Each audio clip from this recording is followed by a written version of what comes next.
This call is now being recorded. Esta es Global Telling. Usted tiene una llamada prepagada de Derrick Snowden. un individuo encarcelado en de la prisión estatal de Centinela, California. Esta llamada y su número de teléfono será controlada y grabada. You have a prepaid call. You will not be charged for this call. Para aceptar esta llamada, diga o oprima ahora el 5. 5. Gracias por utilizar Global Telling. Hello, hello. Hey, James, how we doing? Hey, Derek, how you been? It's been a little bit under a month since the last time we spoken. And I'm definitely ready to get into part 5 of your journey in the California Department of Corrections. How you been? Anything exciting happening around out there in the last month or so? Well, no, nothing good to talk about. I mean, a few people, fights and riots and things like that. But I mean, nothing that anybody really wants to hear about. I mean, they had something happen this morning in the kitchen, a 6-on-6, and we're on lockdown right now. So but other than that, it's just prison. So I mean, it's not like the streets. So it's an entirely different world. I mean, people come in here and they realize that they're not going home, and so they adjust accordingly. Yeah. Yeah, that's about that. Okay.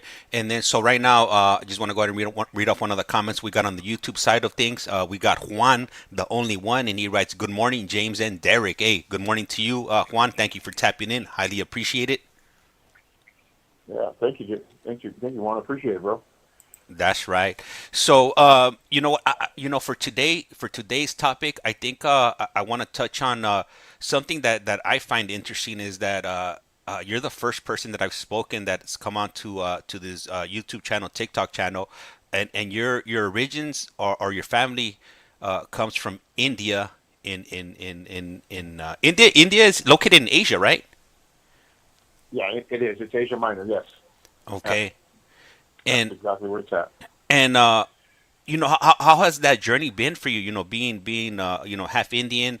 Have you ever come across Indian people within the California Department of Corrections? Well, you know what? I haven't run across many. There's been, a handful of them, maybe 2 or 3 at the most, and those guys, they have some of them are in here for homicides, and some of them are in here for vehicle for manslaughter, which is doing it with your car. It's like a drunk driving type situation. But yeah, I haven't come across many, and and I don't really know. I mean, I can see why. Because 9 times out of 10, if you're here in America, and and most of them were 100% Hindi. They were, both of their parents were Hindi, and had either immigrated over here or sent them over here to live with family members or whatever the case may be. And 9 times out of 10, they're not broke. So to come all this way, to travel all this way for whatever reason, there's not. I mean, not to say that there aren't any Hindi Americans that aren't as well off as they'd like to be, but the ones that I've come across, their families, they had a little bit of money, and and they were serving their time just like me. And a couple of them may have gone home by now, and and I think one of them I know is probably still in here, but that's about it. There was just there's not very many of us that I know of. Yeah. And I've been doing time for quite a while, and I've been up and down the state in different facilities, and haven't run across many. I usually come across maybe one every prison that I go to. I met one in reception. I met one in the last prison that I was, actually 2 in the last prison that I was at, and then I met another one in Calipatria, and that's about it. I haven't met any others. And let me ask you, so being being Indian, where do you fall into what is prison? Because obviously there's different groups involved and whatnot, and Right. obviously your group of people, you're obviously outnumbered. If you run into only 2 or 3 Indians in the last 20 years or so. So where do you fall into that whole equation of prison and whatnot? Okay, well, let's see. So some of the Indians that I have met are, from the southern part of India, like like Madras, and which is now Chennai, and places like that. Which is, say for instance, if India was the United States, they're from like the Florida part, down south to the corner, and then some of the Indians I have met were from far up north, and those that I've met that are from far up north in India, they tend to be a lot light-skinned, or their skin is fair. Esta llamada y su número de teléfono será controlada y grabada. We've all ran with the others, which are the Asians and the Islanders, and there are various different types of others, but that's the majority. The Cambodians and the Japanese and things of this nature. And but what I'm trying to say is the more light-skinned ones, the ones like I was saying that that are from further up north in India, they ended up running with like the Cambodians or the Vietnamese, and the ones that are further down south, like the Vietnamese and the Chinese is what I meant, and the ones that are further down south end up running with like the Pacific Islanders, because we've got Indonesian guys that are in here and stuff like that, and Indonesia is a bunch of islands, and so they end up running with like the Islanders, like the Samoans and stuff, and that's pretty much. Like I said, I ran with all of the Asians, but if you were to click off, for whatever reason, because there's factions within the Asians, and they sometimes battle amongst each other for various different reasons. I ran with Samoans, the Islanders, so that's who I ran, right? And was that your same experience when you were on the streets? Did you associate yourself more with Asians or others on the streets, or was that just something that happened when you were in prison? Well, that's that happened more in prison than anything.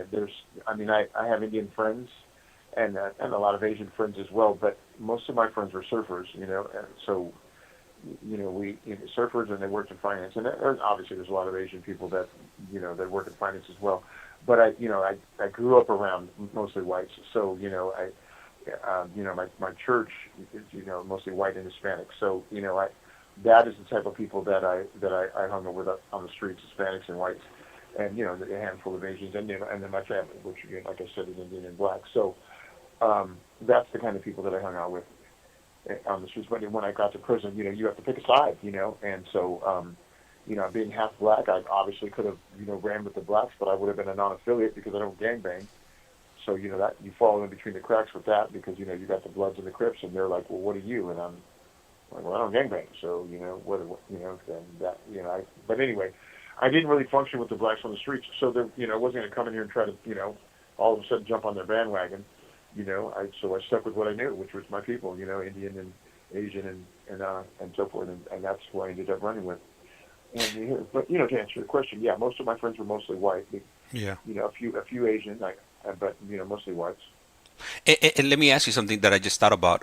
So what was it like in county jail? Because in county jail, like, I went to county jail a few times in the early 2000s, late 90s, and during that time, I don't recall ever seeing any Asians. I believe, if I'm not mistaken, they had like their own modules or whatnot. I know you ended up hitting county. I think I want to say like in 2006. What was your experience in county jail as far as choosing who you were gonna run with? Okay, so once I got to the county jail, it was completely different. It was like I said, like a whole new world. And I'm not naive. I'd been to juvenile hall before, and I'd even been to the county jail for like 2 or 3 days. But this was different. This was I went straight to to the long-term modules, like the 2600s. These are the name of the floors, like the 2600s, the 2800. These are modules within the county jail where people are fighting long-term cases. So I spent all my time in cells, and fortunately, in one of my cells, there was another agent with me, and he was also fighting a case. He beat his case, and he went home. But we stayed together in that cell for about a year and a half together, about a year together in that cell, going back and forth to court together, in that cell, and then and that's about it. But I didn't really have to make that decision as far as who I was going to run with in the county, because in the county, like I said, it's the gangs. They run obviously together, and then the homies, they run together, and I didn't fall in any of those groups. So I was just I don't know what people thought I was. You know, the people that didn't know me that I just see at court, they didn't. I mean, I'm assuming that they thought I was black, you know, but they never said anything to me. Like I said, I'm not a little guy, you know. I'm 6'3", I'm 200 pounds, well, like 250 now, but I'm a big guy. So I didn't really get bothered, you know what I mean? So I never really had to decide who I was going to run with in the county jail. Fortunately, I had me and Robert in the cell. We were both homies. He's Asian. He's from Long Beach. He beat his case. He went home, and then me, and then various Southsiders would come in and out. You know, Southern Mexicans from gangs that are in Southern California would, you know, come back in and out of the cells. But and I had a few Samoans they both lost their cases. One of them passed away of cancer in here, and the other one is still in jail unless he got his case overturned. And they were brothers.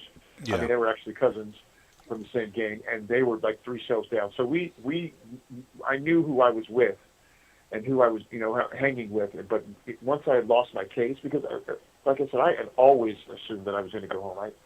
I fall on the side of justice where I just assume that, you know, look, the cops aren't perfect. They make mistakes and they arrest the wrong people, but that's what the system's for. You go to court, you know, you plead your case, and then they sort it out, and then you go home. I mean, I was always absolutely certain that I was going to beat my case and I was going to go home because I knew I wasn't guilty. And I was like, I was naive. I didn't realize that it had nothing to do with innocent or guilty anymore. I mean, obviously it does, but it's more along the lines of this prosecutor is going to try to win his case. Look, he wants a winning record. I mean, I don't know how long they plan to be prosecutors or defense attorneys, or DAs, but, you know, eventually I'm sure they want to go into private practice or whatever. Esta llamada y su número de teléfono será controlada y grabada. Once you've been arrested for a crime, it's his job to find you guilty. So they're doing anything underhanded or whatever they can to make sure that you are found guilty of your crime.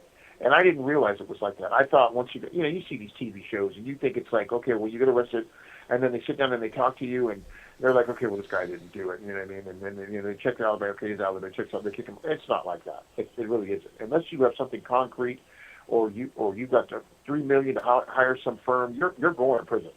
You're going to take a deal, or you're going to do something, because you're not getting out. Nobody gets out. Very few people win their cases that don't have millions of dollars. And that's just the way the system works, because, you know, the system has millions of dollars. They take you to court. It's millions of dollars to take someone to trial. So, you know, I don't know why it costs so much, but that's what they say. They say it takes like about $1 million to run somebody to trial for a homicide. And there's all kinds. So, you know, they do whatever they can to get their monies out of it. You know what I mean? You've got these judges that are conservative, and they're tough on crime, and they're running on the fact that I've given out 10,000 hours or 10,000 years worth of prison sentences. I mean, and this is the platform that these guys stand on. But yeah, so that's pretty much what it's about. You know, once you get here, you know, I mean, once you're going through it, and that's kind of what I went through, you know, and sharing, you know, like I said myself, with you know, other agents or other you know, various other gangs that would just come in and out. Like I said, for some reason, Bobby and I just never we were stuck in that cell. We just never went anywhere, you know, and so we were fortunate, you know, go to court and come back to the same cell, where other people are not. They get transferred to ICEMAN, which is another facility in Southern California, or Supermax, which is another facility in Southern California. They're all part of the LA County jail system, and so they flow to and fro. I did that for a while, but you know, my attorney ended up working it out so that I could stay in the county jail on the 2000th floor, which is, like I said, where, you know, most of these you know, heavy hitters are at, you know. Yeah. Now, you were asking about the Asians and where they are. Mm-hmm. Now they have gang modules, pure gang modules that are like, you know, all Crips in one, all Bloods in another, and all Asians in one. And most of these Asians in here are gang members. 90%, if not 95% of these Asians in here are from some Asian gang, and so they automatically go, you know, as an Asian gamer on to the gang modules. Now the ones, not all of them though. Like I said, I had a couple guys that were right down the hall from me, you know, from a gang called a Samoan, you know, SOS, Sons of Samoans. Le queda un restante de 60 segundos. Yeah, so they were just a few cells down from me. But Bobby wasn't from a gang. He grew up in Long Beach. You know, his parents had money and whatnot. He lived like 2 doors down from Cameron Diaz, or grew up 2 doors down from Cameron Diaz. Obviously, that's where her parents lived. Anyway, but the point of the matter is yeah, that's who I ran with, and that's where most of the Asians go. So there weren't a lot of Asians in the county jail with me that weren't in the gang module. I'd see maybe a handful of four. All right, so just give me the cue that the call's about to hang up. And right now, when you call back, I got a question from Juan that I want to go ahead and read off to you when you call back, and it should be cutting off in about a few seconds now. So if you just want to go ahead and call back, we'll go ahead and continue. I'll do that. I'll talk to you in a second. All right, for sure. Nice. All right, so Juan, right now when he calls back, I'll go ahead and ask him the first question you asked, and then we'll go ahead and take it from there. And for, let me see, horror is life. Yeah, so Junior, which would be Felipe, he probably won't be on until next Wednesday. We were actually supposed to be on yesterday, but due to some scheduling issues, he wasn't able to come on yesterday. So I won't be available, on the weekend. So I told him most likely that we would be back on Wednesday. So definitely be on the lookout for us to go live on Wednesday. And for anybody that's new here, if you jump over to YouTube, you could listen to everybody's journey that comes on. If you go on their playlist, and then you could find it under Collect Call at, and just go on their playlist and look up for the individual you're looking This to call is now being hear from. recorded. Usted tiene una llamada prepagada de Derrick Snowden. un individuo encarcelado en de la prisión estatal de Centinela, California. Esta llamada y su número de teléfono será controlada y grabada. You have a prepaid call. You will not be charged for this call. Para aceptar esta llamada, diga o oprima ahora el 5. 5. Gracias por utilizar Global Tel Link. Hello. Hey, Derrick. what's going on? All right, so Yeah. we got a question from Juan on YouTube, and he's asking, what if you aren't from a gang and end up having to go to jail or prison? Do you still have to pick what or who you're gonna run with? How does that work? Well, you know what? Yes, you do. And the only way you don't have to pick someone that you're going to run with is if you go protective custody. So if you get arrested and you go to protective custody, you don't have to run with anybody because you're on your own there. You know what I mean?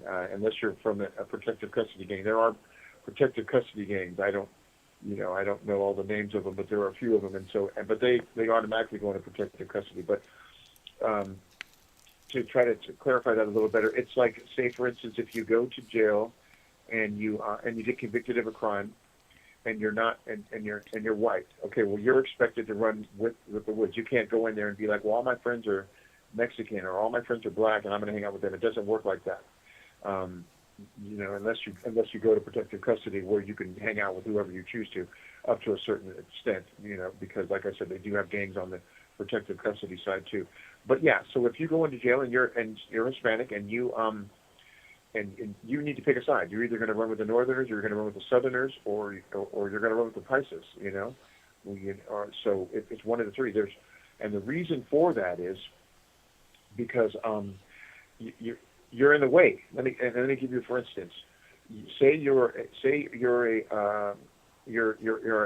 Southern, or say you're Hispanic, and you're not from any gang, and you live in Southern California, but you don't want to run with the Southerners, and you don't want to run with the Northerners, and you don't want to run with the Pasos because you speak Spanish or you don't speak Spanish. Now you come over here and you're talking about you're not with anybody. You're a liability because anything can happen with you, and then that reflects bad on them. So look, if you're not with one of us, then you're on your own, and you need to go somewhere else with that. And so they don't let you walk the line by yourself. You're not walking laps or working out by yourself. There are sections of the yard that are designated for each group. And if you're not with one of those groups, then you don't have a section. And so Esta llamada y su número de teléfono será controlada y grabada. And that's the way they work that. Now, if you cross over to the to the protective custody side, special needs or whatever they like to call it, SNY yards, then it's wide open. Then you can actually do your own time like everywhere else in every other state. I've met guys that said, they've come from jails like in Arkansas and things like that, and they said, if you tell me But if you tell somebody in Arkansas that when they come to jail, they gotta fall in line with these people, and they'd say, you're freaking crazy. I'm not doing nobody else's time. But we live in that type of state. We live in the largest state in the union, and it's it's proliferated with gangs up and down the state. That they run it. I mean, as far as the prisons are concerned, and so it works like that. These people are in it. And so you'd have to pick a side. Yeah, you can't not pick a side, and that's how that works. And Derek, I want to share my experience with that, because obviously I'm not gang affiliated. I've never gang banged or anything like that. But I did land in county jail a few times, and like you did mention earlier on, the Hispanics are broken up into different factions or different groups, and as soon as wherever you end up, the first thing they're gonna ask you is if you're a homie or if you're a paisa. And then determining on how you answer them would determine where you're going to end up. So even if you don't gangbang, you could run with the homies, but you would be known as a resident. So pretty much you're a resident of California or Southern California, and you would fall under that umbrella if you wish to do so.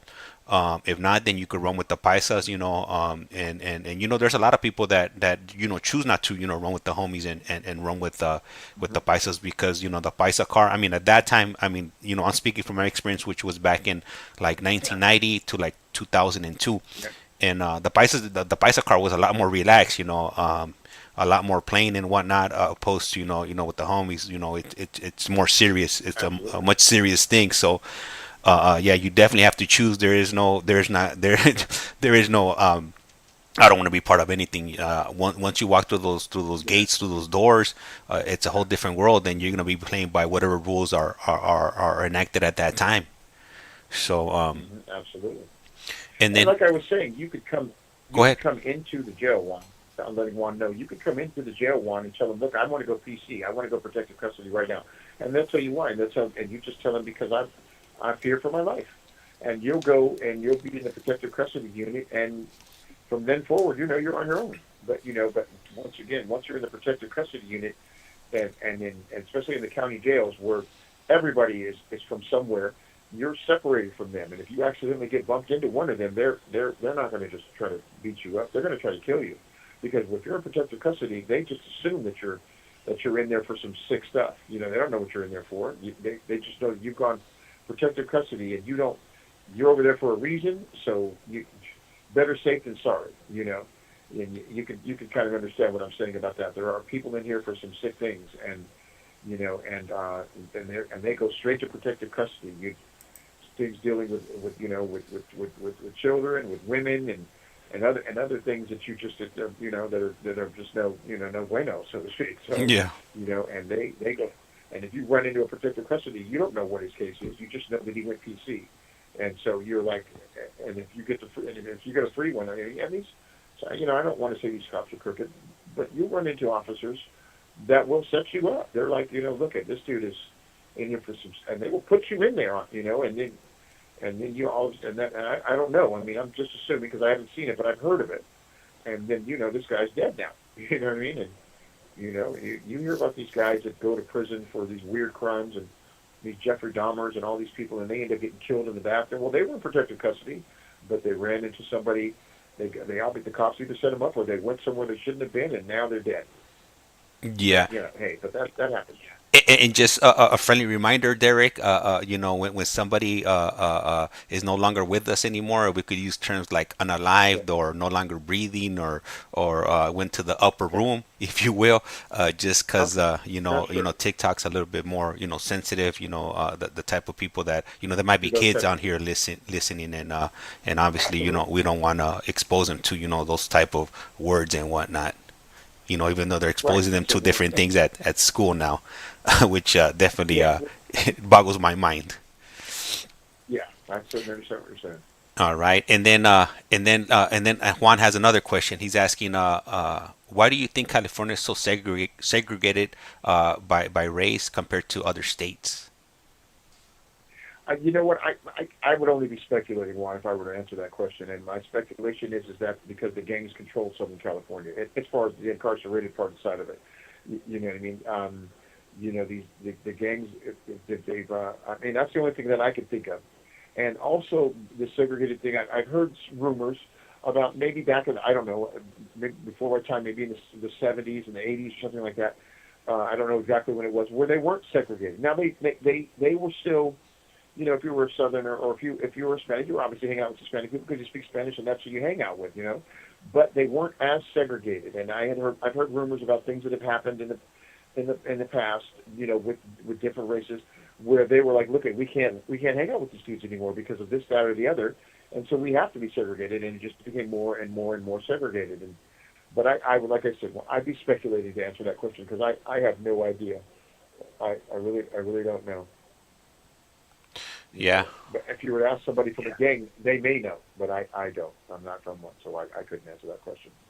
Yeah, I think when it comes to that question, you're gonna get a million different answers when it comes to it. I think it's all based on opinion and perspective. Because I think the people that were there when those things were occurring are probably most likely not around anymore. Right. That's what I would think as well. And you know, but there are tons of people that probably know the exact reasons for the extreme segregation. Because, like I said, you know, you hang with who you hang with, you know, and you know, and that's outside or inside, you know, and so but it's not, you know, and like I said, I think it's just a gang faction. That's my personal opinion. It's just gotten really segregated because the gangs are just, you know, they're anti other races, you know. I mean, not only are they fighting amongst themselves, but they're like, you know, for whatever reason, whether they don't trust them, whatever the reason, they just, it's, you know, racism, bro. Pure and simple is what I would, racism, bro, and that's just what it is, and you know, but it helps to keep the peace.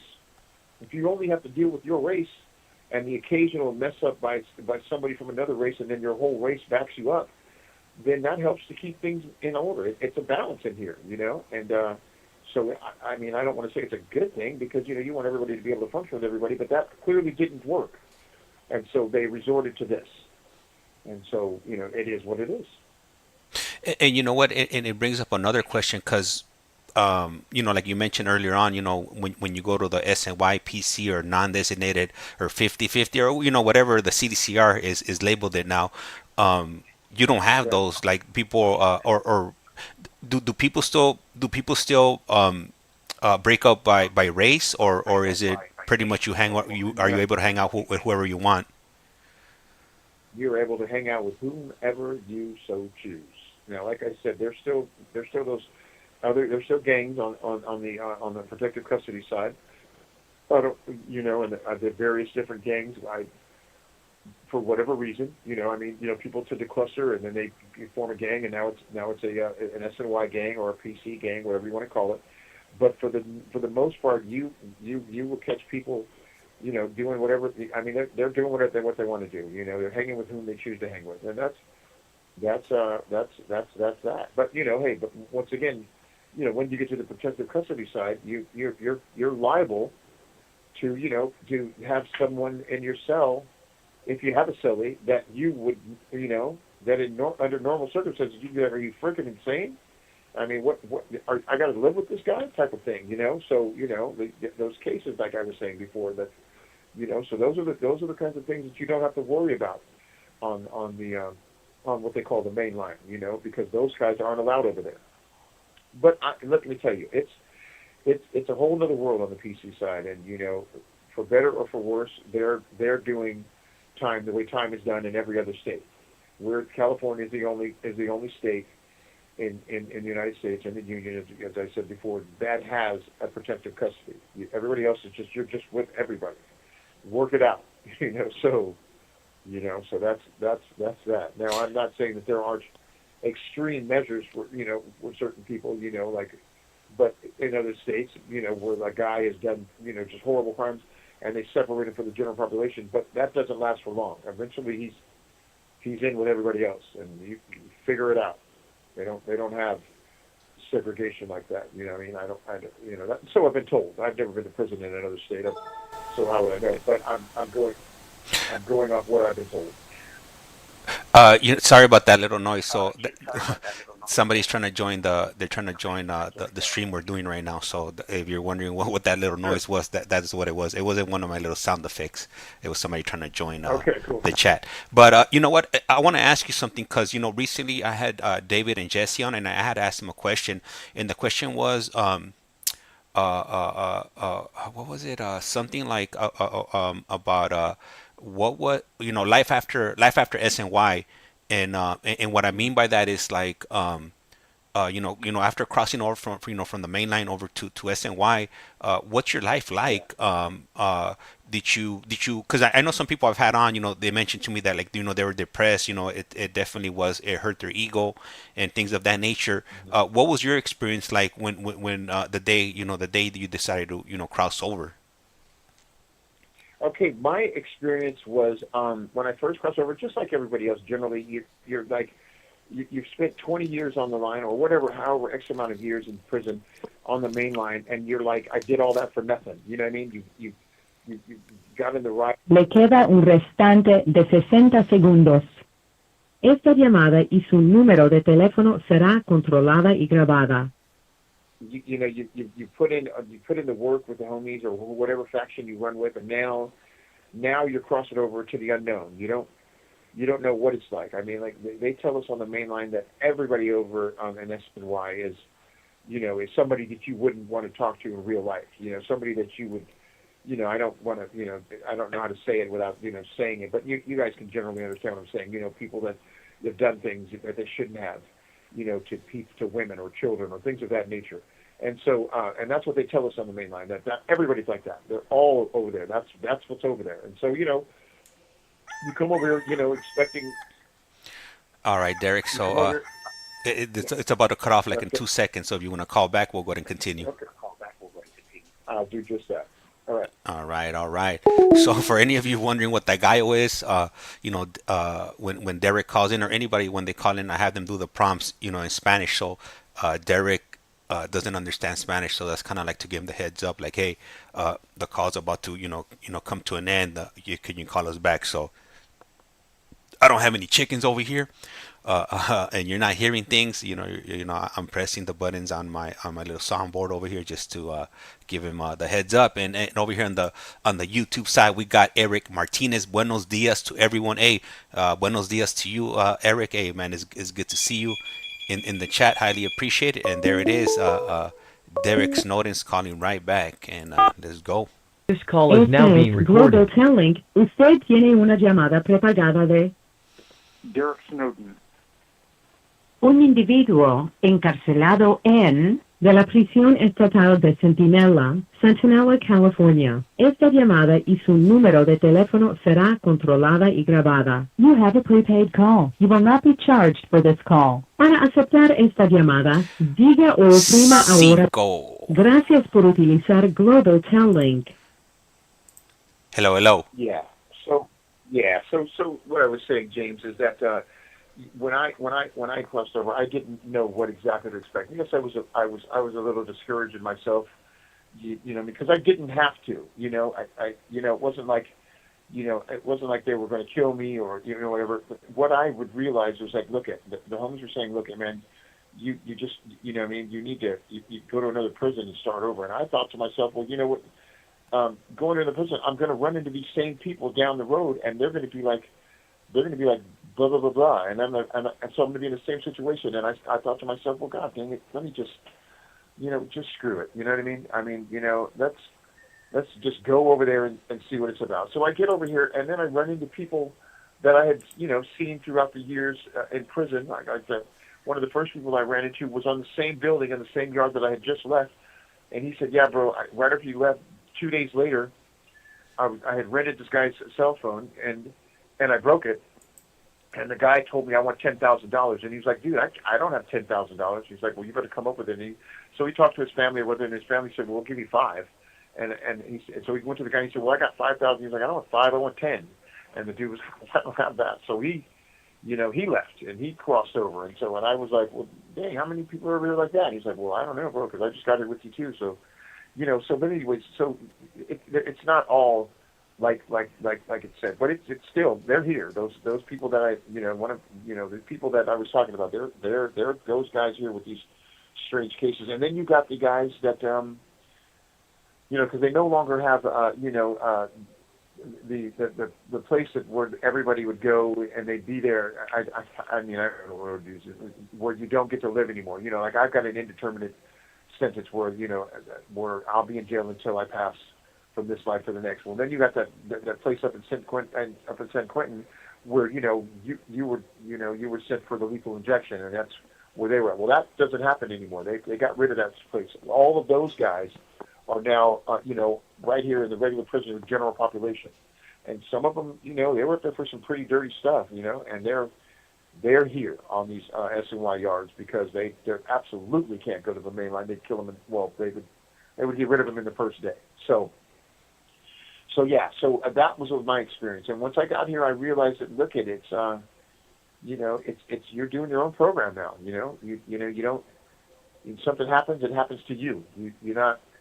You're on your own. So if some PC gang decides that they want to jump on you and nobody's coming to protect you, you're on your own. Or if you get into it with with a Hispanic who has a buddy in there who that's like, well, they want to get you, and nobody's coming to your rescue.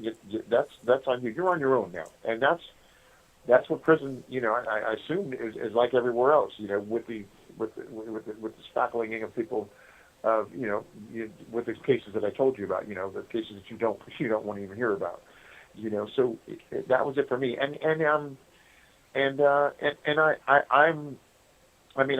can't say anything more than that. I mean, I'm doing my own time now, and I don't have to worry about anything other than than keeping my nose clean, so to speak, and not having to worry about what's going to happen with this guy and that guy or that race and this race. And none of that affects me anymore.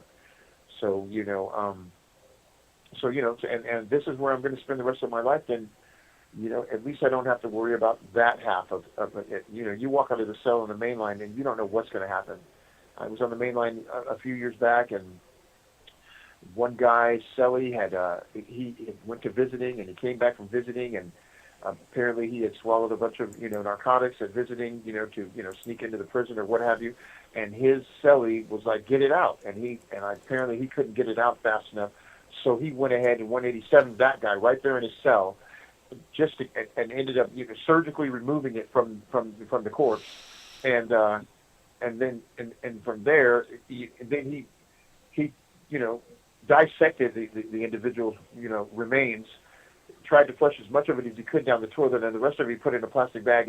And in the morning for breakfast, when they opened all the doors for breakfast, he set that bag in the trash and then took off on the nearest person that was from a different race and set off a chain reaction, which was probably one of the biggest riots that I'd ever been in, and nobody knew why. It just was happening all over. Now, like I said, when one person jumps, that whole car jumps. So you sort it out later, right? Whether the guy made a mistake or whoever started it, they sort that out later. Right now, it's time to fight.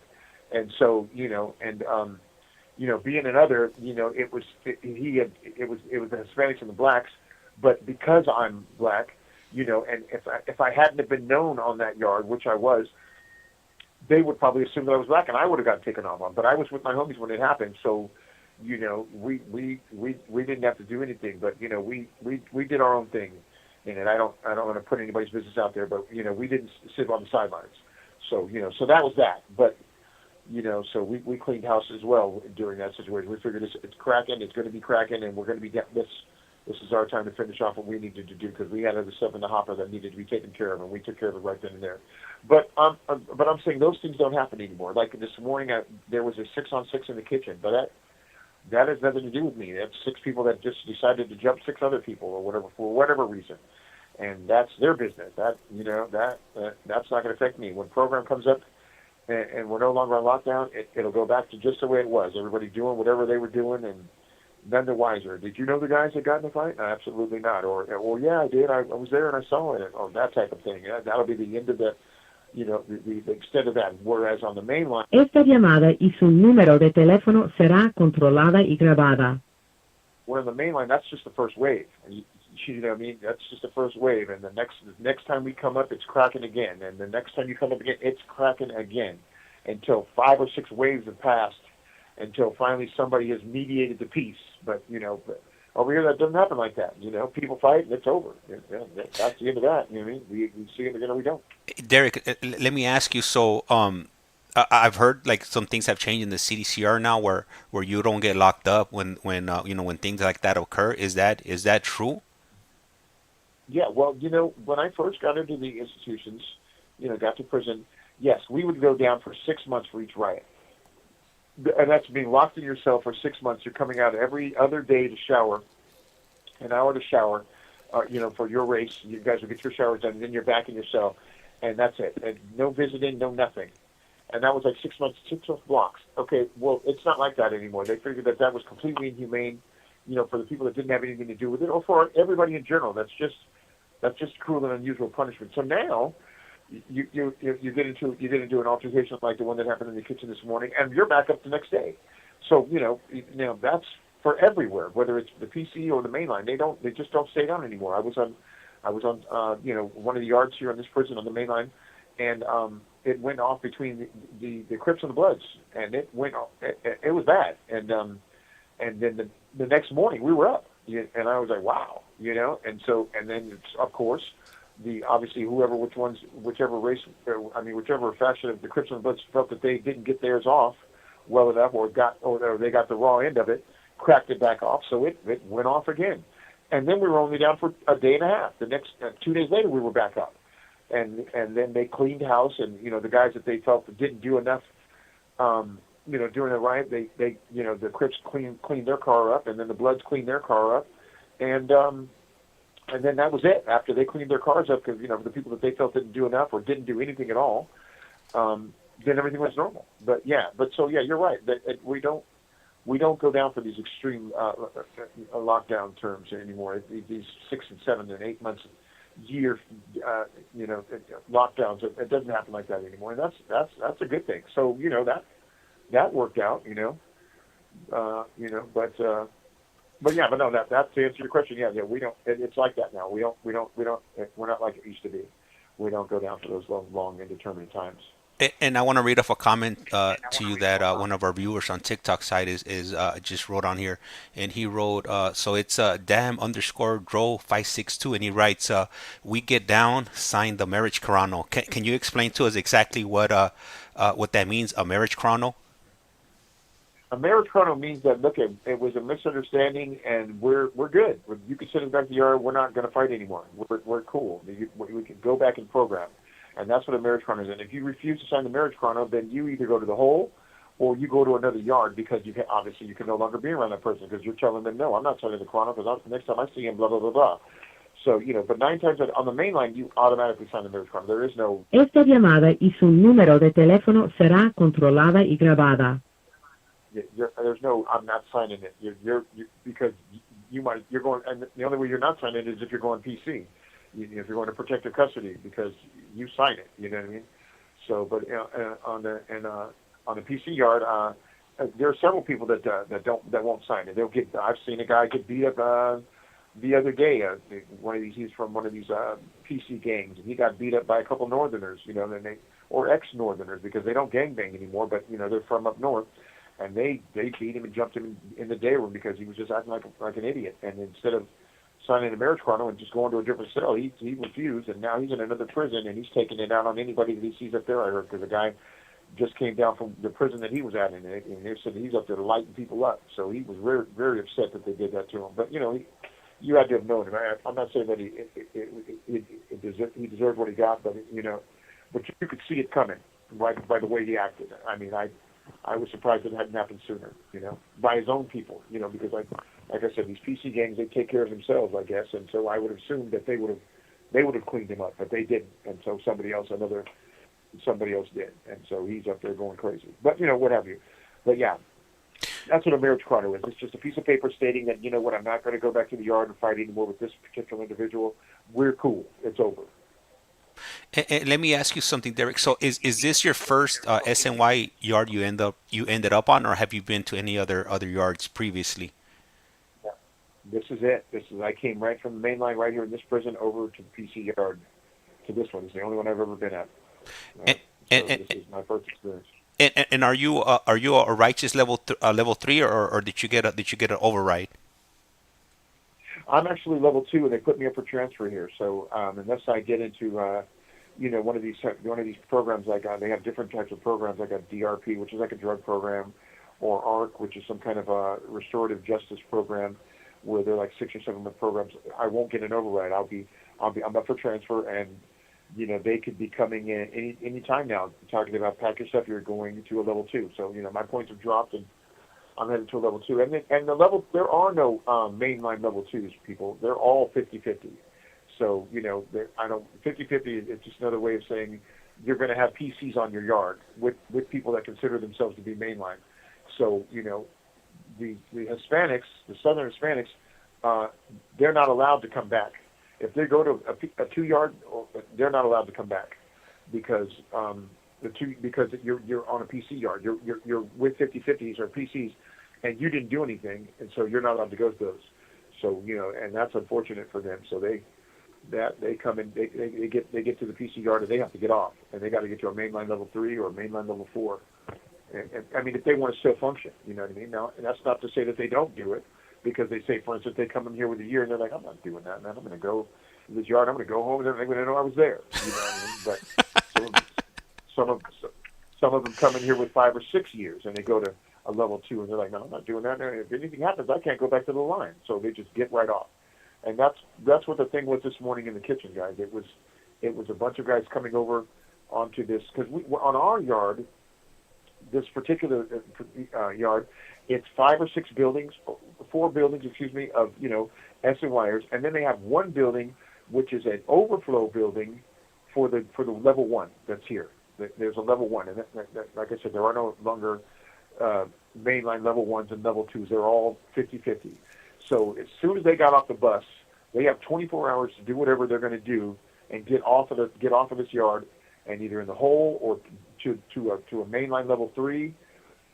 And or they're no longer part of the car anymore. They're now PC. You can consult it whether you didn't do anything to be PC. Le queda un restante de 60 segundos. So this morning, I assume that those guys got here last night, and this morning, as soon as they went to chow, they decided, okay, well those guys they've been here, so get them. So they got off on them, and now they're in the hole and headed to a mainline level 3 with good paperwork saying that I went to a PC yard, or I went to the level 1 where they have the PCs, but I got off the first chance I got, and they got 24 hours or 48 hours, I don't know what it is, to get off and still be considered good, or no longer not being PC. But yeah, so that's that. And we're about to we got about 15 seconds before the call gets cut off. And I want to touch on something because I want to clarify something that you said when you call back, because it's definitely leaving my head. I'm scratching my head over here because it doesn't make any sense, but it's about to cut off. And if you could call us back, I'll go ahead and ask you right now. All right. So right now we're live with Derrick Snowden. He has I believe life without parole, and if you're interested in listening to his journey, his journey is archived on the YouTube side of our stream. If you look up at CollectCallFrom, and you go to playlist, look up Derrick, and you could listen to any of his previous conversations that we've had, and that doesn't just go for Derrick. That goes for anybody else that's come on here before.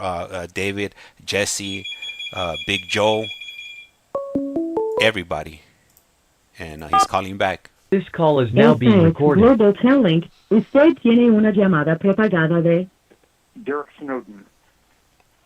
un individuo encarcelado de la prisión estatal de Centinela, California. Esta llamada y su número de teléfono será controlada y grabada. You have a prepaid call. You will not be charged for this call. Para aceptar esta... Gracias por utilizar Global Telling. Hello. Hey. All right, Derrick. Oh, okay. So I want to make sure I heard you correctly, okay? So you're currently on a level 3 yard in Centinela, D yard, okay? And you said that I believe there's 5 buildings there. Out of those 5 buildings, four of those buildings are SNY, and there's a fifth building. That fifth building houses level one. That would be considered a general population. Is that correct? Absolutely. That is correct. And they do not function with us. They don't come out with us. They don't listen. I mean, and here's the thing about it. There's still, even though there are no longer, what was I saying? Even though there are no longer mainline level ones or mainline level twos, I don't know about the camps, but here's my thing with that, guys. What I mean by the camps is they have these fire camps. The SNY guys from this yard, their points drop, and they go to these fire camp places. And so, you know what I mean? So obviously they have SNYs on the fire camp. And these SNYs on this level 3, their points drop, like mine did, and they go to these level 2s up and down the state. And there aren't any level 2s that are mainline. Now, I say that, and there are, there's, let me see. Okay, I was in a prison called Solano, guys. It's up by Sacramento. It's in Vacaville, California. And that prison only has 2 yards. It has a level 3 mainline and a level 2 mainline. But once again, I don't know how to explain it, guys, because you can't come from a PC yard and go over there unless you're a certain race. Like you can't be Mexican and go over there from a PC yard. They're not having it. And how do I know that? Is because where I was, there, they had some, the mainline, obviously level 3. These guys were going level 2, and they went over there, and they were homies, and they were with the business, guys from certain gangs and up and down the Southern California area, and they went over there politicking, talking about you can't be here, and you need to take care of them. And what they ended up doing was getting those guys out of there. Not the guys that they told them to take care of, but the ones that are over there politicking, talking about these guys can't be here. Those guys on that level 2 jumped on those guys. The level 3s that just came over there talking about, you're coming over to politicking, man, this is the way it works. You got to go. But they say it's a mainline level 2, but I don't really know how to describe that, people. But what I am telling you, though, is that this one building over here, they do not function with us. They come out. We have program all day long. Okay, guys? They come out once a day for an hour between 11:30 and 12:30, which is count time for us. They go to canteen, that 1 hour a day they come out, because that building over there is an overflow building, guys. We have a support yard, which is what a level 1 is. A level 1 is a support yard, meaning, like, look, if all of these other yards are going crazy, then... Esta llamada y su número de teléfono será controlada y grabada. The support yard will do exactly what it's designed to do, which is support all of the other yards by coming over and feeding us, coming over and doing, working in whatever vocation or whatever needs to be done on any one of the other yards. That's what the support yard will do if that whole yard is down. So they're over there as a support yard. And so, but there's only so many beds on the support yard, guys. It's not, I don't believe the support yard is like a regular yard. But I don't know. I've never been over there. All I know is that we have a building that houses their overflow, the guys that are trying to get over to that level 1 yard. And so, and they are considered, they're not considered, they haven't crossed over to SNY, so they're considered level 1s. You know what I mean? And so, people will go over from here. I've heard of people that have left this actual yard that I'm on, this level 3, and their points have gone so low that they skipped level 2 and went straight to the level 1 right here in this prison, and I haven't heard from them since.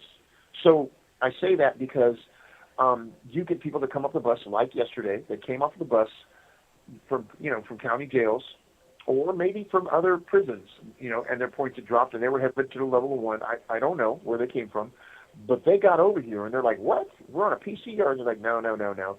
They're PCs, we're mainline, but, we don't even function with them. And they're like, absolutely not. My paperwork is never going to say that I was on this yard in this prison ever.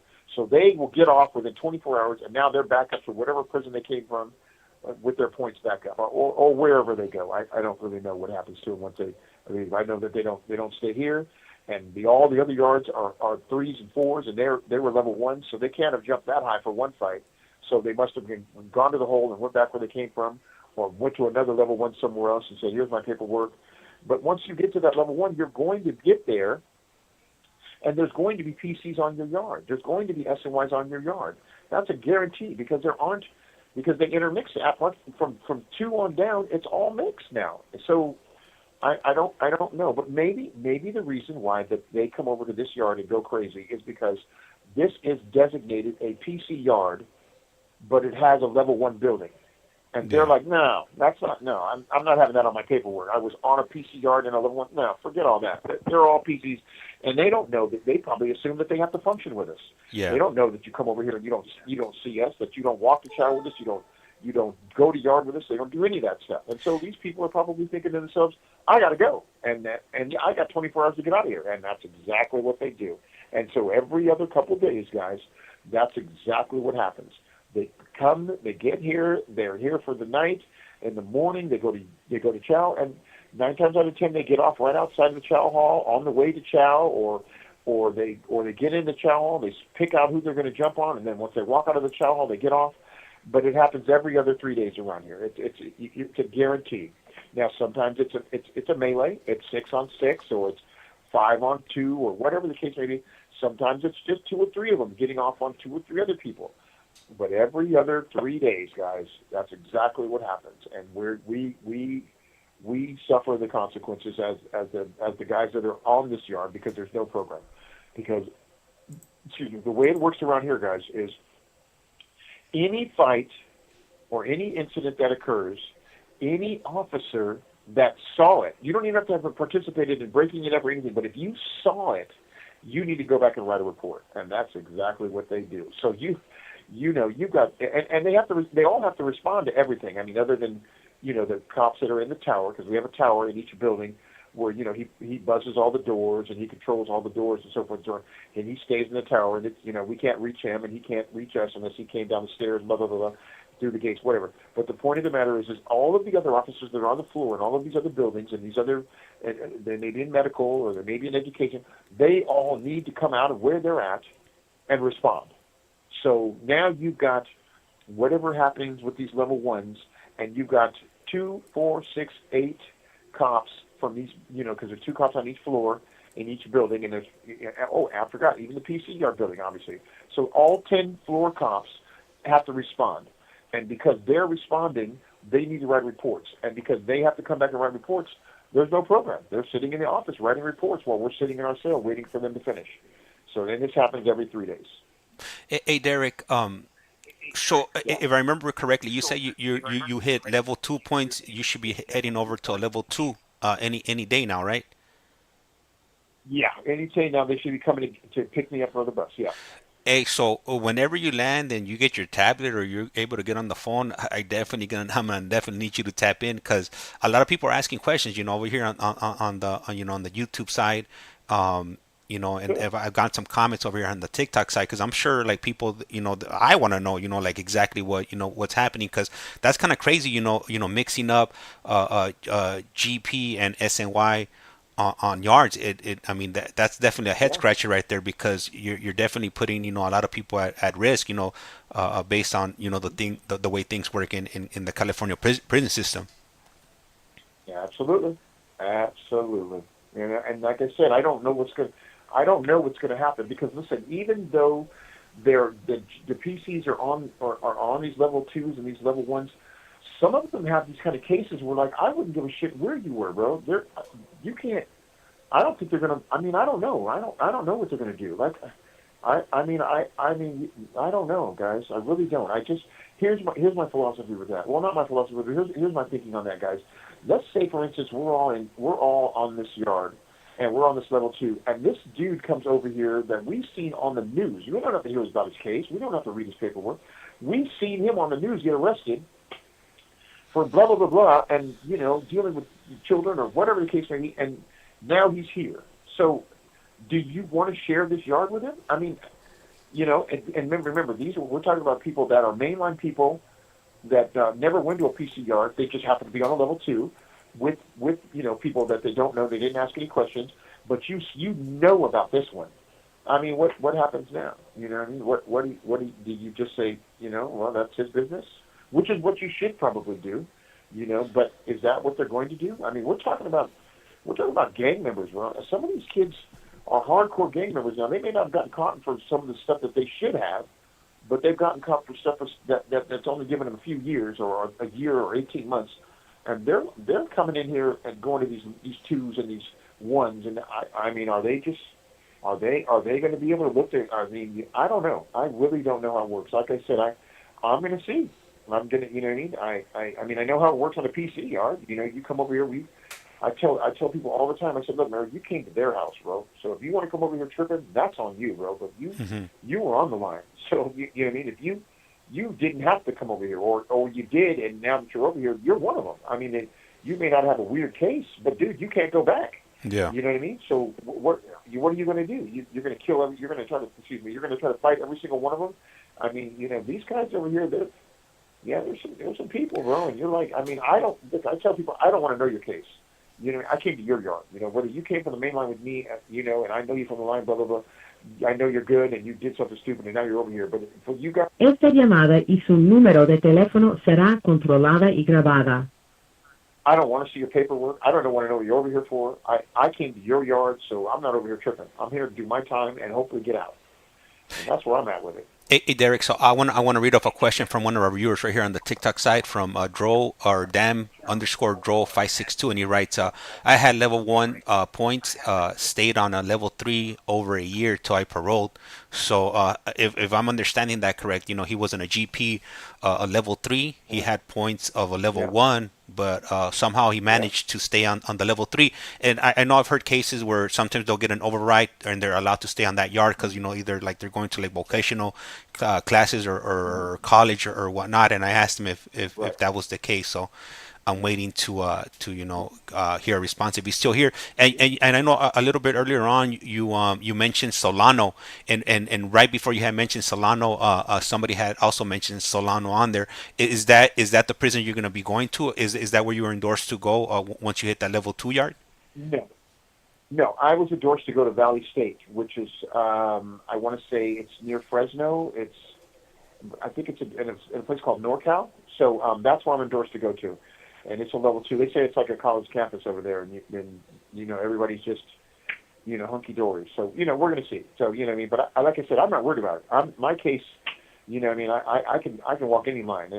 I walked off myself. So, you know, I didn't get pushed off. I didn't get poked up, and then so I'm not worried about it.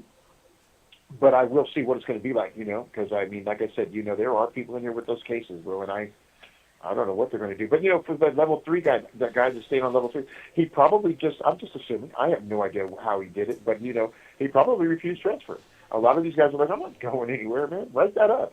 And you know, and I heard in San Quentin that you can refuse transfer 3 or 4 times before you ever get a write-up. So every time he got, you know, he got level 1 points and they just never moved him, you know. He didn't, you know, you don't have to go anywhere. They come to get you, and unless you're going like you're going up higher, you know, to a worse, you know, from a level 2 to a level 4, you don't have to go. I mean, they'll write you up around here if you don't go, but you don't have to go. You'd be like, man, I'm good. I'm good right here. So I don't know how he did it, but that's how he was able to stay. You know, he didn't want to go he obviously didn't want to go, or maybe he didn't want to go and he just never picked him up. I don't know. He hasn't responded back like you said, and when he does, or if he does, you know, you'll find out. But that's. Le queda un restante de 60 segundos. And we just got hit with the 60. We just got hit with the 60-second mark. Just giving you the heads up. We got a question from Eric on the YouTube side, and he's asking how long was he on the main line? So how long were you on the main line before you crossed over? I went to the main line in 2006. You know, after I lost my case, and I crossed over December the 10th, 2019. So we'd have to do the math. I think it's like 18, maybe 19 years or something. I don't know, 18 and a half, 17, something like that. I don't know. Yeah. For the majority, a while. You know what I mean? I've only been in jail for going on 21 years, and I've spent, you know, like 19 of it on the main line, or 18 or something like that. But yeah, that's it. All right. So if you could give us another call back right now when this call disconnects, and we'll go ahead and continue. Sure, I'll call you guys right now. Okay, all right. And then Tough Cookie wrote, would you say male prison is way worse than female? Sure. That's a good question. I don't know. I don't know if Derek could answer that question, and I definitely can't because I've never been upstate. So, but I'll go ahead. You know what? You know what? That's a really good question, man. I should try to get somebody that crossed over from they literally crossed over. They crossed over from wherever, and they went over to women's prison. I'm sure they could definitely shed some light on that right there. Um, so right now he's calling back, and as soon as as soon as he calls back, then we'll go ahead and continue. Let me see some of the other comments we got. We got Jesse, and he writes, "Laughing out loud, act like you don't know." And there it is. It's ringing. This call is now being recorded. Valley Usted State. tiene una llamada prepagada de Derrick Snowden. Good morning, Scorpio Rising on un the YouTube individuo side. encarcelado en de la prisión estatal de Centinela, California. Esta llamada y su número de teléfono será controlada y grabada. You have a prepaid call. You will not be charged for this call. Para aceptar esta llamada, diga o oprima ahora el 5. 5. Gracias por utilizar Global Buenos Calling. días, raza. What's up, pinche? Hello, hello. Hey. All right. So, Hey. I got Go another. ahead. I just go ahead. Go ahead. You got it. No, I just caught the tail end of what you were saying, and I'm like, what is going on over there, bro? Go ahead, though. Oh, so we got Tough Cookie and Tough Cookie Road. Would you say male prison is way worse than females? And that's definitely a good question. But I don't think either of us would be qualified to answer that question, because first of all, I've never been to prison, and then you've only been on the male side. But that it's a good question, because I mean maybe like 10 years ago that's a question that you could just speculate on, and nowadays the way things are now, I could definitely get somebody on that has been in the male side, and they were able to go over to the women's prison, because they identify as a woman now, and they could definitely give us their thought or opinion on which one is worse. Yeah, I bet they could. Yeah, so I'm gonna try to get on that. I'm gonna try to track somebody down, and hopefully they could give us the answers or the insights that we're looking for. Yeah. That's something to look into for sure. Yeah, but if I were to speculate, I would see that the woman's side is way worse than the male side. But that's just me, because like I said, this segregation, although it's racist, and it's for a reason, guys, and it wasn't always like this. So so for whatever reason, it works. It works. That guy that was just talking about, he was on level 3. It works, bro. You could. It works. It keeps everybody accountable. It keeps in-house stuff in-house. You know what I mean? You know what I mean? If you follow the rules, you'll do your time and you'll go home, bro. I mean, there'll be incidents where things will happen, but that's part of being in prison. But it's a lot safer on the main line than it is on the PCR. And if that's the case, then it's got to be a lot safer on the main line than it is in a women's prison. I remember when I first got arrested, and I don't know if I had lost my case or if I was going to court or whatever the case is, but I remember talking to some guys, and they were like, "Look, let me tell you something. If you go to prison and you don't gamble, you don't do drugs, and you stay away from punks, which are homosexuals, dude, you'll do your time, and you won't have a single freaking problem. Now, there may have problems arise around you, but that's just part of prison, and you roll with the punches. But for your part, if you don't do any of those three things, you will never have a problem. Never.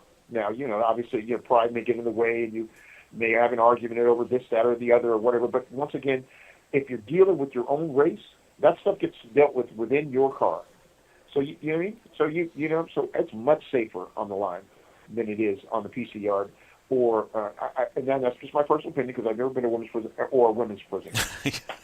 I hope not, Derek. Well, I have no idea. Well, I hear you. Yeah. Hey, how are you going to explain that? There's no coming back from that. That's something you can never come back from. No, you can't come back from that. Hey, but let me ask you. So I got a question over here from So Grimy on the YouTube site, and he's asking, ask him how dangerous is the yard he's on now from a 1 to 10, and what is he doing to make time go by? Okay, well, and in a 1 to 10 range of how dangerous this yard is probably like a 4. This yard is like top ramen, a little hot water, and these guys get real salty on it. They're like they don't want no problems, guys. So I'm this is the only prison that I've ever been on. No, let me say this is the only yard that I've ever been on that I've never gotten a write up. So this place is soft as cotton, guys. Now that's not the case with some of these level 4 PC yards where they're these PC gangs that are just tripping. I mean, I met a guy the other day with this gigantic 2.5 on the side of his face, and I thought to myself, dude, I mean, apparently you can't go home with that, right? But then I heard that that's a PC gang on the streets now. But anyway, the point of the matter is that this yard is soft. Maybe even a 3, guys. Like I said, the things that happen over here happen with that level 1 building. Everything else is nothing. I mean, these guys, they nothing happens. You know, I mean, you obviously you get the occasional fight, and you know there was an incident maybe when I first got over here where a guy didn't want to go home, and they moved somebody in his cell, and so he almost 187 that guy, you know, because he wasn't trying to go home. But that was, you know, when I first got here, and I've been on this yard since 2020. Let's just say I got here like December the 7th, 2019, or 2021. No. 2021. Excuse me. Right. 2021 is when I got here. So, but you might as well say 2022. It was December the 7th. I got out of the hole and came right over here in 2021. I might have said 19 earlier, but that's not true. I got to this prison from Solano in July or August of 2019, and you know was on the main line a few years, like 3 or 4 years before I crossed over to this one. But yeah, but the point of the matter is that this prison is soft. And what am I doing to pass my time? I'm in college, bro. I'm in college. I'm a porter. I referee games. Basketball tournaments, baseball tournaments. I go to the library every day at about 1:00.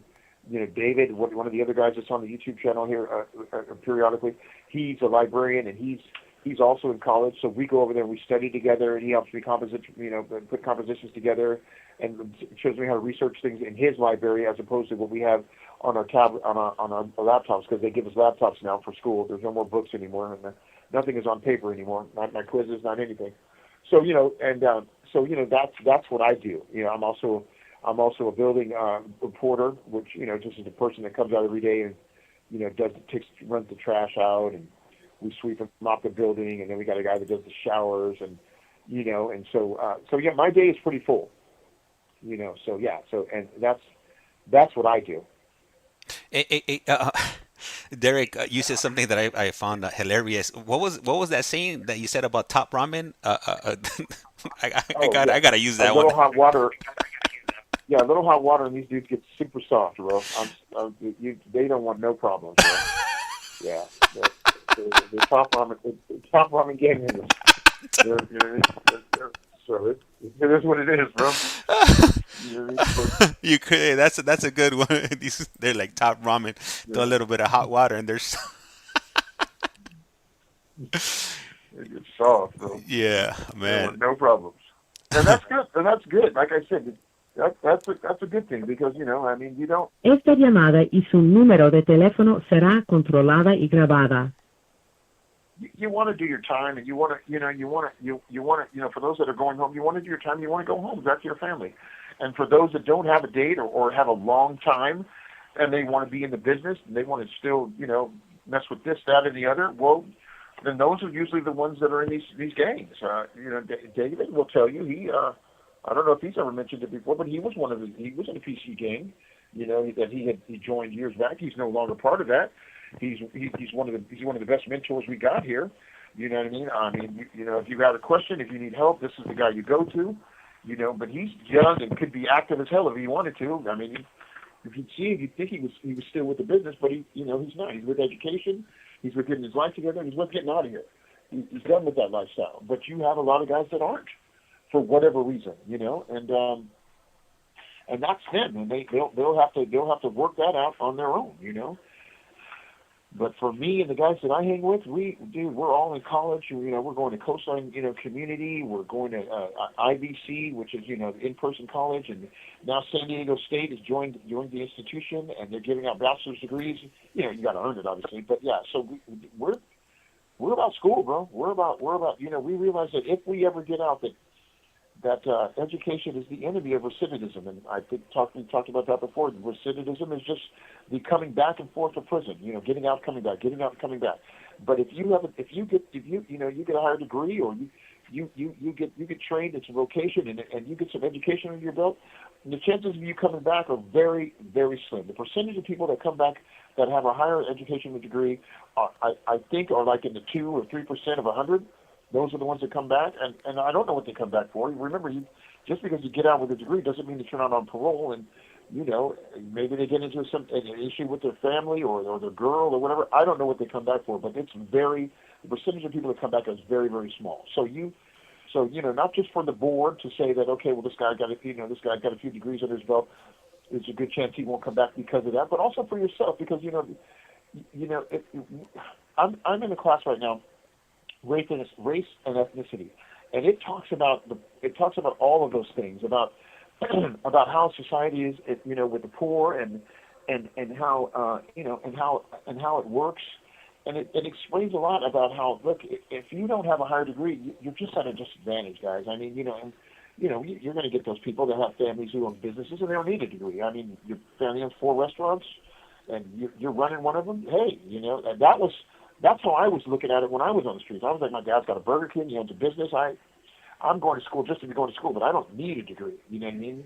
So, and that's fortunate for some people, but that's not for everybody. And so for those who don't have those kind of opportunities afforded to them, then, hey, you're going to need a degree. I mean, if you... Esta llamada y su número de teléfono será controlada y grabada. You guys know better than anybody. You guys are out there. I'm in here. I'm living off the state. The state takes care of me. I mean, I have my own money, obviously. I didn't come to jail broke. I have my own money, and I still have my own money. It hasn't run out, and I don't think it ever will. But that's another story. The point of the matter is that it's not like that for you guys. You guys are out there, and you know how tough it is. The state provides for me. They feed me 3 times a day if I want to eat what they're feeding me. They house me. I don't pay rent. I got my own phone. Right here, the little tablet phone that I'm on. They pay for that. They're paying for my education. They pay for my medical. I mean, we talk about it. We joke about it in here, that there are people in third world countries that would kill to be in our spot. They'd be like, look, you come out here and live with these animals on the street and sleeping in the gutter and stuff, and let me have your cell and everything that you got going on. So for a person in prison, it's not that bad. I mean, nobody wants to be here, and especially somebody that didn't have anything to do with the crime, but it could be worse. Yeah. And so I'm trying to now that I'm no longer on the main line, I have nothing more to focus on other than myself. I don't have to worry about my celly being all tocatoed out or whatever. None of that matters anymore, because it's just me. You feel me? If I get a celly that I don't like here, I can be like, either you leave or I leave. This, on the main line, you can't refuse a homie. I don't care if he comes in with a needle stuck in his arm. You can't refuse a homie. You take him. You take him and you figure out a way to to move in with another homie, or try to get him to move, but he's coming in.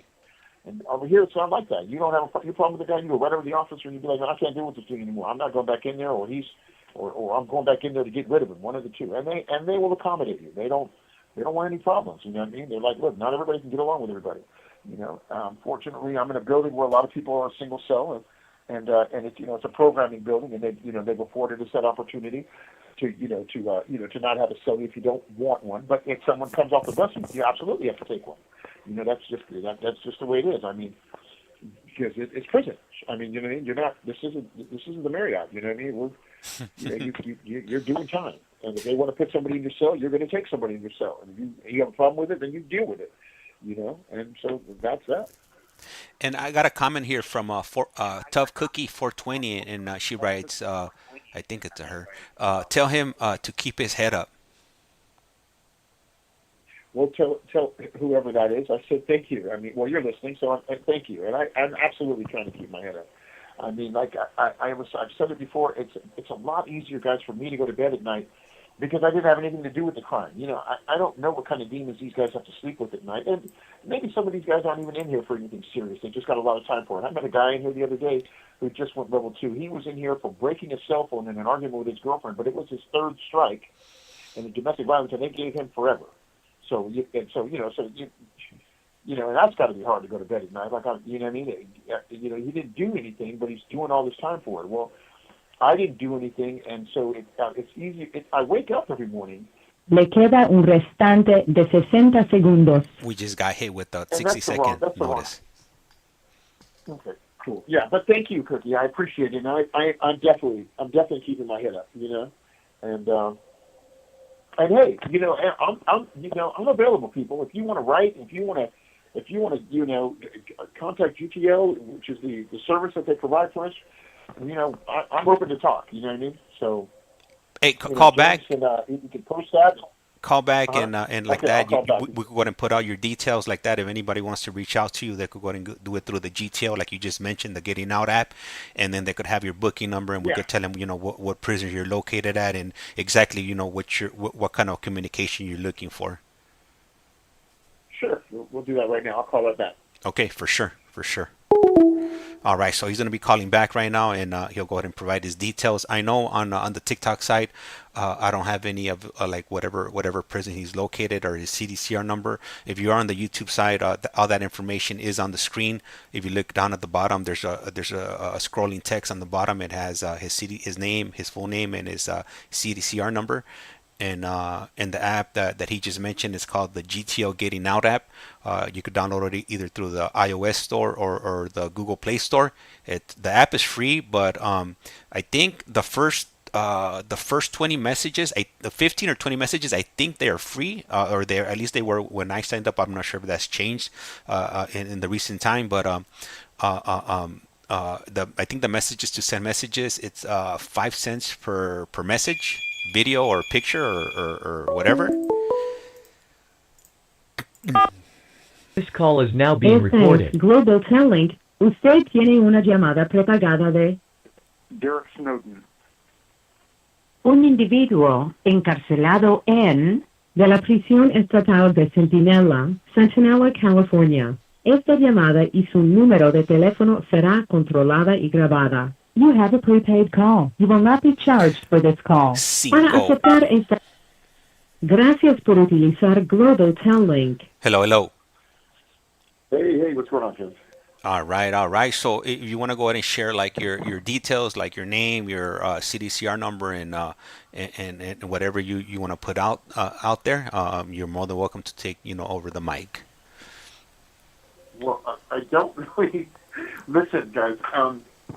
I don't really know what to say. I mean, other than the fact that my name is Derrick, I've been incarcerated for quite a while. With the new laws changing, there's a good chance that I can get out in the next 5 or 6 years. But I have to keep my nose to the grindstone and stay out of trouble, which I am doing. I'm 6'3", 240 pounds. I look fantastic. I'm ready for the streets. I'm working on my degree, as I said, and I'm looking for any females who just want to connect. I'm not married. I never had any kids. I have never intended on getting arrested for a crime I didn't commit, so there was no reason for me to get married. I was out there working in finance. I worked for Fidelity Title and Loan, and I'm a lock broker. And it's like a loan officer, but I lock rates, housing rates. And I just want to connect. I'm not dating anybody right now. Females only, obviously. I'm not gay. So I'm looking for new opportunities. I mean, I'd love to meet somebody. I'd love to chop it up with somebody. We could just be, friends. I mean, it's nice to speak to somebody, other than your family all the time, And I'm not a big phone monster. So even though we have our own phones in our cell, I don't. And I have availability to text and stuff and phone and call anytime I want, day or night. But I'm not really, into that. So if somebody's looking for somebody that needs to talk to them all day long, I'll be honest with you, it's probably not me. I don't even call my family that much, I don't need anything from anybody. Like I said, I was doing very well before I got arrested. I was living in Newport Beach. When they came to arrest me, talking about, did we believe you did it? And I said, well, you're tripping, run it. And they said, oh, work on it. And they did. And so, so that's that. So So if somebody wants to make a connection with a tall, dark, and handsome young man, well, then I'm your guy, And, my name is Derrick. My information is, it should be posted, but if you don't have it, if you can't see it, my CDC number is F as in Frank, 35089. My name is Derrick Snowden. Snowden is spelled just how it sounds, S-N-O, as in snow, W-D-E-N, Snowden. Derrick with 2 R's, D-E-R-R-I-C-K. In Centinela prison, and then I'm not really for sure how the GTO app works, guys, but I believe what you do is you would go to the App Store and you get the Getting Out app, and then on the Getting Out app you would put your name in and then my name in, and Centinela, which is the abbreviation CEN, that's the prison I'm in, and then you could text me. You'll pop up on my tablet, and I'll be like, "Who's this?" And I'll see it, and I'll read your text, and it may have your phone number with it. You may not want to give me your phone number. You may just want to text, and and then we just chat, and and that's that, and that's how it works. So, if anybody wants to contact me, I'm available. And we just had a damn underscore drove 562. He wrote, I have a F number too. Oh, okay. Well, there you go. So then he knows exactly how long I've been down there. I think we got all our F numbers within a two and a half year period of time, because it doesn't take long to run through these numbers. I mean, it may have been a little longer. I believe. Well, I got my F number in 2006. I don't know what his F number was, but shortly thereafter, I got my F number. I believe they went straight to V's, or maybe the V's were before us. I'm not for sure. Maybe he knows, but still, they jumped around. Yeah, you know what? It's a trip, because, like you said right now, that you've been down since 2006. I got a buddy that went in 2008, and he has an AC number. So and he writes damn underscore dro 562 writes he got it in 2008. Yeah, there you go. There you go. Yep. Anyhow, I want to go ahead and thank Derrick, for spending this time with us, and sharing some of his Esta experience. llamada y su número de teléfono será controlada y grabada. Some of his experience, within the the California Department of Corrections, and some of his time in the LA County Jail, and man, we'll have more conversations, coming in the future. And let me see, damn underscore Dro wrote 2009 was G number. After that, it went to the double letters. Yeah, so that's what my buddy. Yeah, he ended up getting. I think he has an AC number, so he went in after they exhausted those the G numbers. Anyhow, I believe I should be having somebody coming on, hopefully like at about noon or 1 o'clock. So if you are set up for alerts, you'll get that notification, and it's gonna be a gentleman that paroled after having a life sentence, and he recently got out in December. So if you want to listen to his journey, his story, his truths, definitely come check us out whenever you receive those alerts. And once again, I want to go ahead and thank you and the audience for coming in and listening to these conversations. And like I say around here, Derrick, life's like a candle. Once you blow it out, it's lights out. And with that, we are out. Ha rato.